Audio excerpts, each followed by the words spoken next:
Praise to you, O Christ. Grace, mercy, and peace be unto you from God our Father and the Lord Jesus Christ. Amen. Our gospel reading today, if you would look in the Bible, the section that it was in says some sayings of Jesus. And right before the words that we have from Jesus about faith are some words that he talked about that we didn't talk about last week because we focused on Michael. And it was all about how we should forgive over and over again. So this is just a series of sayings that we have from Jesus. And so they may not seem like they go together for any other reason than just some sayings. So if you got that feeling from the first little bit and the second little bit, you're correct, because they weren't necessarily said at the same time chronologically. But we're going to be talking today about faith in general. So if I were to take one of these glasses or chalices, and you were to, if I didn't have anything in it, and you were to pour, and you would say something like, tell me when, or just tell me when. Did you ever hear that? Just say when. And then you're supposed to say when you've gotten enough. So Michelle was the one who put this wine in here already. How did she know where to stop? I don't know. And she's not here to ask. Oh no, Michelle, how did you know where to stop? Okay, so is this a pessimistic or optimistic view of, because it's only halfway? I'm not trying to put you on the spot, but it's just interesting. How come we don't put it all the way to the top? Rhetorical question, not for you, Michelle. Why don't we put it all the way to the top? Why would we stop when we could fill the whole thing up? If we were going to receive this in a household, you would probably want as much wine as you possibly could get. But I've seen wine glasses, and I don't know the etiquette because I don't really drink that much, but they only fill it up a little bit, and I keep thinking, well, that's a lot of wasted space in this big wine glass. Why don't they just fill it to the top? They keep on asking for more. Why not just give them all at the same time? And I still love this on Facebook. I've seen these videos or these pictures of people that say, I'm only going to have one glass of wine. And then they have this big giant glass that holds a whole bottle of wine. But they're still only having one glass. But when is enough enough? In our gospel reading today, the disciples are basically saying, give us more faith. We don't have enough. That word, enough, is something that we, I think, put on God over and over again in many different situations. But when it comes to faith, we never think that we have enough. And if you haven't figured this out already, I like to look at words. And the word enough means, in the dictionary, adequate for the want or need, sufficient for the purpose, or to satisfy desire. As a pronoun, it's an adequate quantity or number, sufficiency. And the adverb is very much like the adjective, in a quantity or a degree that answers a purpose or satisfies a need or desire. Now, if you were to look at the word enough in a thesaurus, you would see these words: abundant, adequate, ample, full, sufficient, suitable, bellyful, acceptable, all right already, bounteous, bountiful, comfortable, competent, complete, copious, decent, enough already, fed up, had it, last straw, lavish, plenteous, plentiful, replete, satisfactory, satisfying, sick and tired of, sufficing, unlimited, and up to here. I've had enough. That's a little bit different than what disciples are talking about, but I think you get the idea of the word enough. Give us more. But the question is, when is enough enough? We talked about this a few weeks ago in terms of material things. I asked the same question, when is enough enough? Today we're going to ask the same question. When is enough faith enough?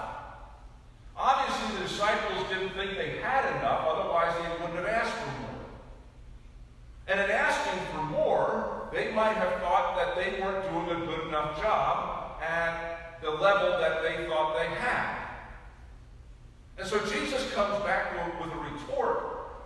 Now look, if you had faith the size of a mustard seed, which is the size smaller than those popcorn kernels, the smallest seed out there, even if your faith was the size of a mustard seed, you could say to that mulberry tree that he might have been pointing to, or that sycamore tree that he might have been pointing to, these trees that might have these really big roots, these really big and wide roots, the roots that might have gone down really deep in the ground, even if you had the size of faith as the size of the mustard seed and said to that mulberry tree, be upplanted, be uprooted, get up and be planted in that seed. You have faith enough to do that. Even if it's smaller than the size of faith that you think you have now, you have already enough. Enough, sufficient, plentiful, bounteous. All those words talk about the faith that you and I have been given at baptism. Faith is something that God has given to us as a gift. I've said it before and I'll say it again, and you'll keep on hearing it. Faith is a gift that comes down from God. So if you think about faith and you think about grace and you think about gifts, it's like a big arrow that comes down to us from God. And it is something that God gives to us so that we know that we have God's presence in our lives. It is a free gift, and we have been given sufficient amount, all of us, to do what God has called us to do, each of us in our lives. Now, each of us may not have the same level. Each of us may not necessarily have what we might consider enough if we were to look at a glass full of wine.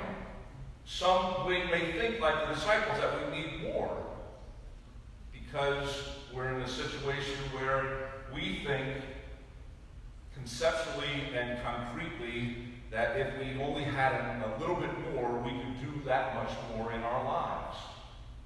Or if we see a friend that is suffering, or if we see a friend that is doubting, and we say, if they just had more faith, if they just believed more, or if they just believed harder, then their lives would be better. It's sort of like that adage, the grass is always greener on the other side. It's the same thing with faith. If we just had a little bit more, then life would be better. Well, life is good now because of the faith that we have been given already by God through Jesus Christ. And it is by His grace that you and I live and breathe and have belief in Jesus Christ. Luther reminds us in his third article of the Creed, in his explanation, that we cannot believe in Jesus Christ without the faith that God gives us. God gives us everything that we need in order to have a faith life. God gives us everything that we need in order to have a trusting relationship with God. God gives us everything that we need to be redeemed, to be saved, to be sufficiently and bounteously kept in God's presence through baptism, through Holy Communion, and through the grace that God gives us. We are called then, in response to that faith, to do good works. In response to that faith, we are called to do what God's called us to do, and that is to go out and work in our neighborhoods, to share the gospel, to give of ourselves, our time, our resources, and our energy. And we are called to be stewards in our neighborhood through the faith that we have been given. No, it's not something that we can hold. It's not something we can see. It's not something that we can touch or feel or taste. But it is something that God promises that God has given to us. And in that relationship that you and I have, we have the power to do anything. We have the power to do anything that God calls us to do. To share the gospel, to reach other people, to help other people in need, to give comfort and aid to those who are suffering. And this congregation is a good example of that. We have folks that are in this congregation who are suffering with cancer. And we have people that are reaching out now to help them and give them aid and comfort and peace. That's what faith is all about. And we have been given plenty in order to do our job. The word enough, an adequate answer to the desires that you and I have. We have enough faith already. So when you find yourself talking like the disciples, when you find yourself feeling like the disciples, that if I just had more faith, I would be a better Christian. If I had more faith, then I would be able to help my neighbor better. If I had more faith, then my relationship with Jesus would be better. If I had more faith, then I wouldn't be such a selfish person. If I had more faith, and you can fill in the blank of what's going on in your life. But I'm here to tell you, because of what Jesus said to his disciples, you have enough. It's adequate, it's plentiful, it's bounteous. All you have to do is take that faith, trust in God, and then let God do what God does. Planting the seeds of faith is what we're called to do, because it's already been done to us and for us. So may you and I use the faith that we've been given in our baptisms, use the faith that is sustained and nourished in Holy Communion, and use that faith in our good works as we go out into our neighborhoods, as we help other people, as we comfort others with our words and deeds, as we give and share of our own faith. May we use that faith to the glory of God. And may we be a beacon of hope in other people's lives because of our faith.